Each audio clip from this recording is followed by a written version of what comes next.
নানুরের বাসাপাড়ায় তৃণমূলের 27 জুলাই শহীদ দিবস পালন করা হবে। আর সেই কারণেই সেই শহীদ বেদি এবং তার সঙ্গে সঙ্গে সভাস্থল পরিদর্শন করলেন বীরভূম জেলা পরিষদের সভাধিপতি তথা বীরভূম জেলা তৃণমূলের কোর কমিটির সদস্য কাজল শেখ, নানুর বিধানসভা তৃণমূল বিধায়ক বিধানচন্দ্র মাঝি ও নানুর ব্লকের তৃণমূলের সভাপতি সুব্রত ভট্টাচার্য সহ অন্যান্য তৃণমূলের কর্মী সমর্থক ও নেতৃত্বরা। উল্লেখ্য, 2000 সালে 27 জুলাই তৃণমূলের 11 জন কর্মীকে নৃশংসভাবে খুন করা হয়েছিল নানুরের সুচপুর গ্রামে। আর তারপর থেকেই প্রতি বছর 27 জুলাই দিনটিকে শহীদ দিবস হিসেবে পালন করা হয়। এই বিষয়ে কি জানিয়েছেন কাজল শেখ, শুনব।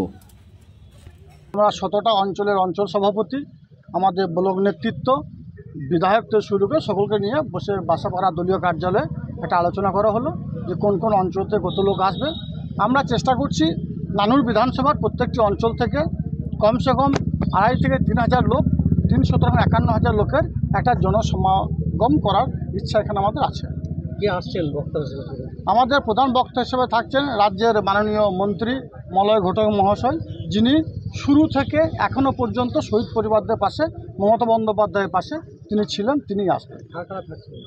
আর বীরভূম জেলা নেতৃত্ব থাকবে। আমাদের বীরভূম জেলার পেজে আমাদের জেলার কনভেনার সম্মান্য বিকাশ রায়চৌধুরী মহাশয়, তিনি জেলা পেজে দিয়ে দিয়েছেন। জেলা নেতৃত্ব উপস্থিত থাকবে, আমার জেলা পরিষদের সকল সদস্য থাকবে, কর্মাধ্যক্ষ থাকবে, বিধায়ক, ব্লক প্রেসিডেন্ট সকলেই উপস্থিত থাকবে।